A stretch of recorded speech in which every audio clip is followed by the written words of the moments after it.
Bonjour tout le monde.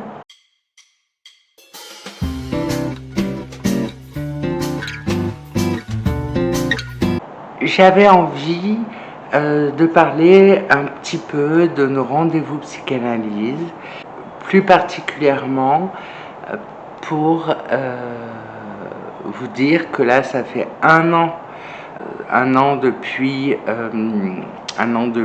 le mois de juin 2025 que tous les dimanches il y a une vidéo psychanalyse. C'est un plaisir immense que vous partagez, j'en suis sûre, et je tiens à remercier celles et ceux qui me regardent de France ou de l'étranger, parce que je vois qu'il y a des pays en Europe, au Maghreb, en Amérique du Sud, au Canada, tout ça, qui regardent aussi ma chaîne. Il n'y a pas que des Français. Je voulais faire une pause pour juillet et août.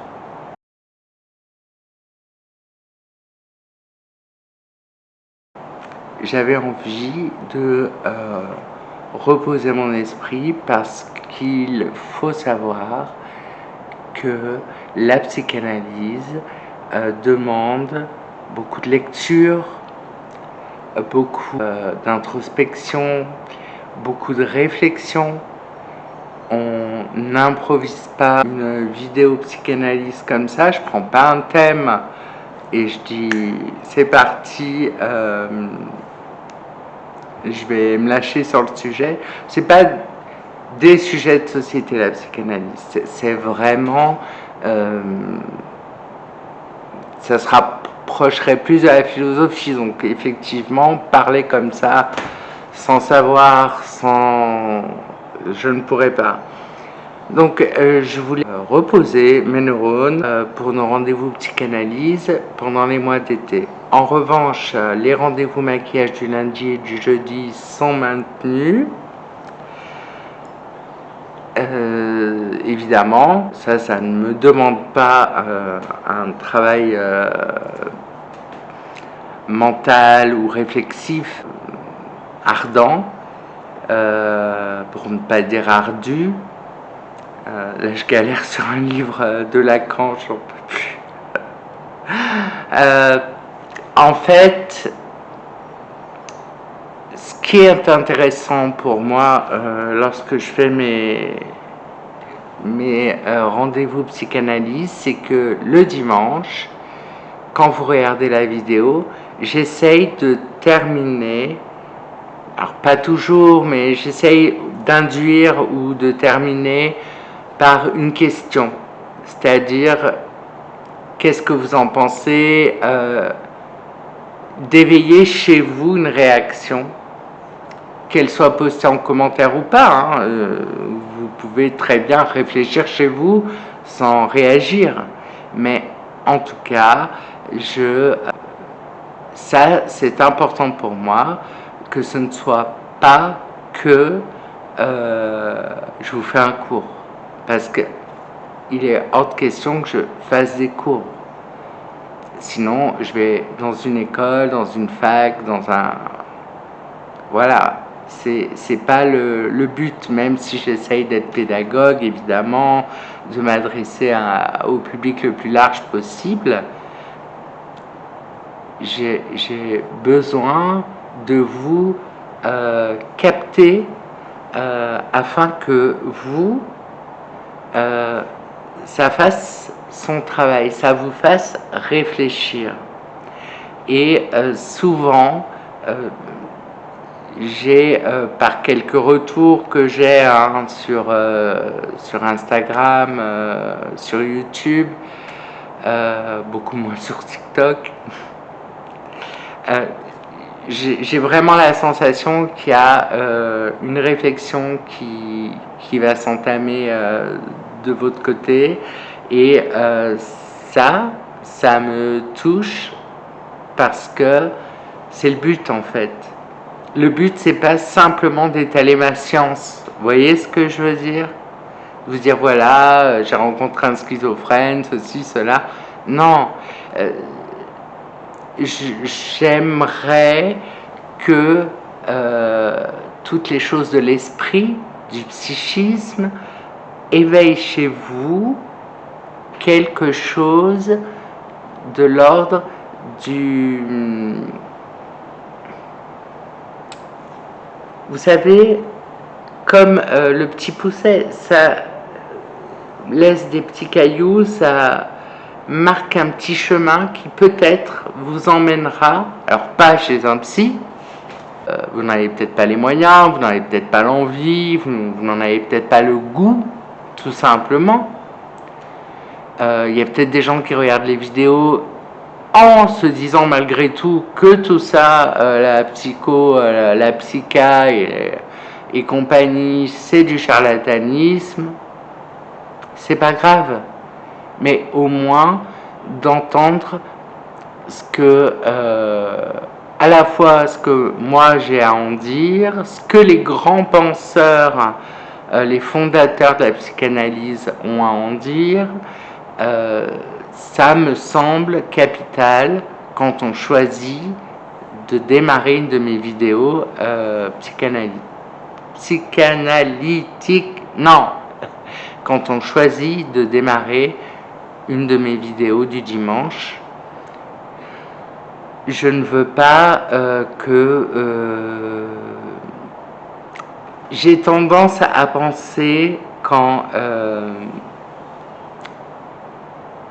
je dis quelque chose d'un peu compliqué, je ne vais pas les laisser comme ça. Je ne peux pas m'arrêter sur un truc aussi compliqué. Je suis obligé d'étayer avec des exemples illustrés, autant que faire se peut.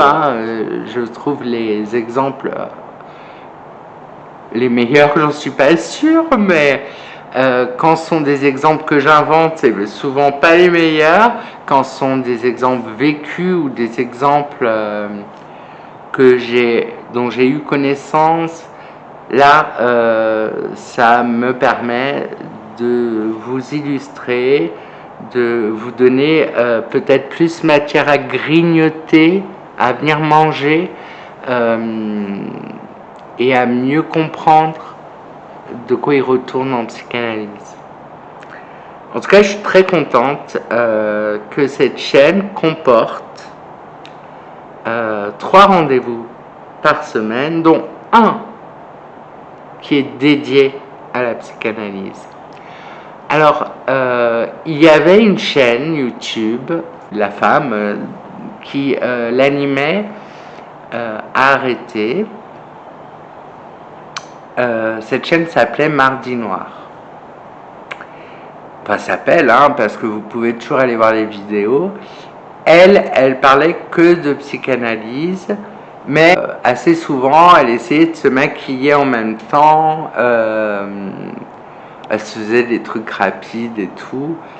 Et style, elle se posait un fard, du mascara, un rouge à lèvres, et puis basta. Mais ça rendait la vidéo distrayante tout en étant très sérieuse. Elle s'adressait en revanche à un public un peu moins large. Donc, moi, j'ai vocation avec ces rendez-vous du dimanche à m'adresser au public le plus large possible, que ce soit des personnes de 20 ans qui n'ont pas été à la fac, des personnes de 70 ans qui se posent des questions sur leur vie, sur pourquoi ces choses me touchent plus maintenant, pourquoi... Il faudrait que je fasse une vidéo l'âge avancé, parce qu'il y a plusieurs stades dans la vie. Je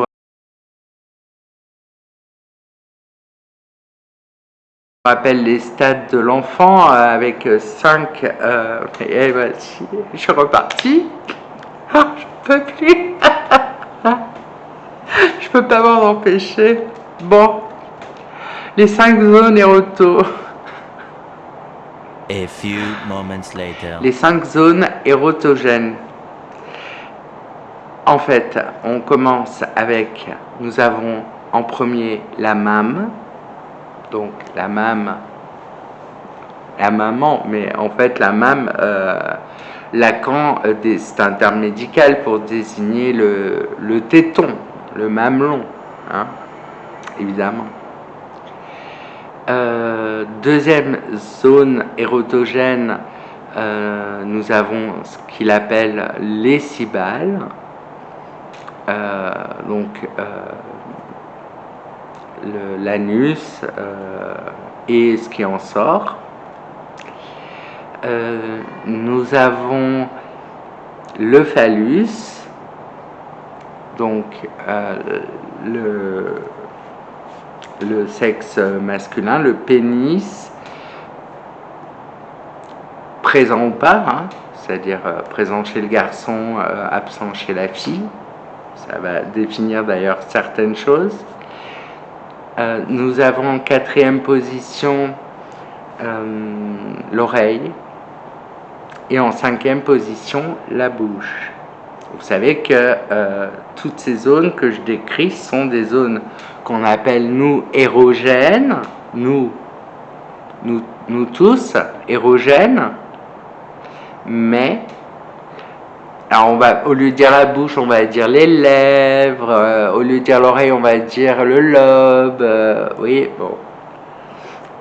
Mais en psychanalyse, on va dire érotogène, hein, c'est-à-dire des zones autour desquelles tourne quelque chose qui est de l'ordre de la sexualité.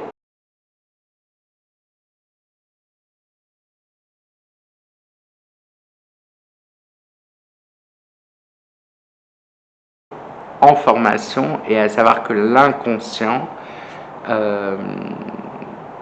se forme à partir de ça aussi, hein. Il n'y a pas que la coupure. Alors, vous savez, la chute au moment de la naissance. Alors, ces 5 zones décrivent très bien les stades de l'enfance. Donc, la zone, la première zone, la mame, donc c'est le stade oral. Vous voyez, quand le bébé est allaité ou tète le biberon, la tétine, tout ça. Et puis après, avec les cibales ou l'anus ou le caca, nous avons le stade anal. Donc là, c'est quand on lui apprend à être propre et où parfois il résiste. Il y en a qui mettent du temps à être propre. Puis nous avons le phallus en troisième zone qui correspond au stade phallique, au stade génital. Ça, vous l'aviez bien senti venir. Et à partir de 6-7 ans intervient l'oreille, qui est le stade de latence. C'est un stade qui va durer jusqu'à presque l'adolescence, hein, jusqu'à à peu près 12 ans, où là l'enfant écoute beaucoup ce qu'il y a autour de lui. Et à partir de l'adolescent, l'enfant rentre avec la zone de la bouche dans le stade de la puberté, qu'on appelle aussi l'adolescence. Et l'adolescence, c'est le moment où il parle.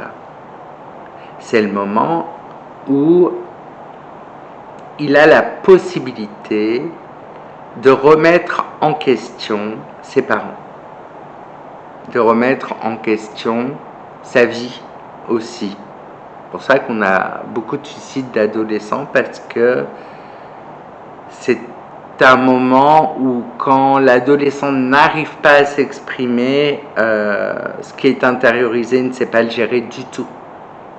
Vous voyez ? Et puis après, on a l'âge adulte avec donc 2 phases, ce qu'on appelle l'âge adulte, l'indépendance, l'autonomie, et puis la vieillesse, qui est un autre âge où là, il y a des personnes qui peuvent se sentir vieilles à seulement 90 ans, d'autres à 60. Hein. Il n'y a pas de loi, hein, il n'y a pas d'âge. mais quand on se sent ralentir, plus fragile, plus... Là, c'est une autre... on ne prend pas les gens en charge de la même façon à 30 qu'à 80 ans. Vous l'imaginez bien, en tout cas, je vais dire, vous êtes bien d'accord. Vous pouvez pas me répondre, mais vous l'imaginez bien.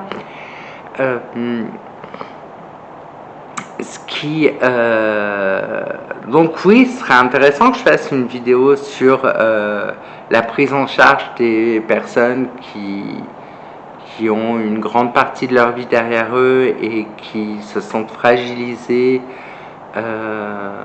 troublées par le peu de temps qui reste. J'ai très peu parlé de la mort avec vous. Ce serait intéressant qu'on parle de l'idée de mourir. Qu'est-ce que ça nous fait au plus profond de nous?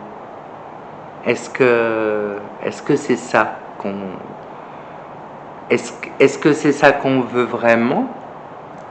Que ça se termine pour que la vie ait eu un sens? Ou alors, est-ce qu'on voudrait que ça s'arrête jamais? Et pourquoi? Et qu'est-ce que la pulsion de mort? Le thanatos en grec? Et voilà. En fait, bon, j'ai plein de sujets, vous vous en doutez. Je me demande pourquoi j'arrête juillet août, hein.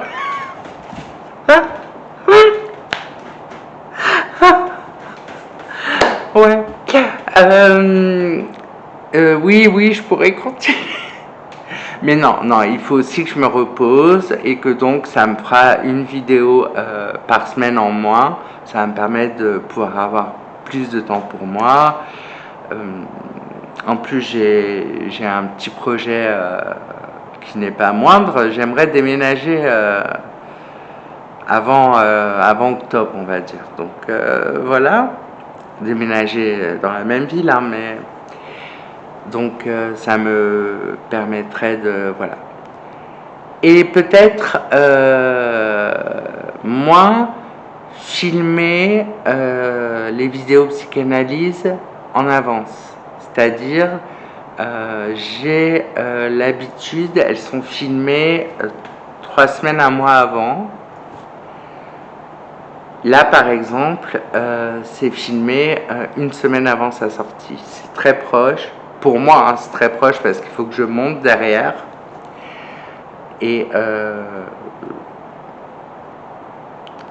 donc, voilà, il me faut un peu de temps pour... surtout que j'ai pas que celle-là à monter. Donc, voilà. Donc, voilà. J'espère que vous ne serez pas trop déçus, que juillet-août, il n'y ait pas de vidéo. Je pense que vous le comprenez aussi. C'est comme si je partais de moi aux Seychelles, sauf que je pars pas.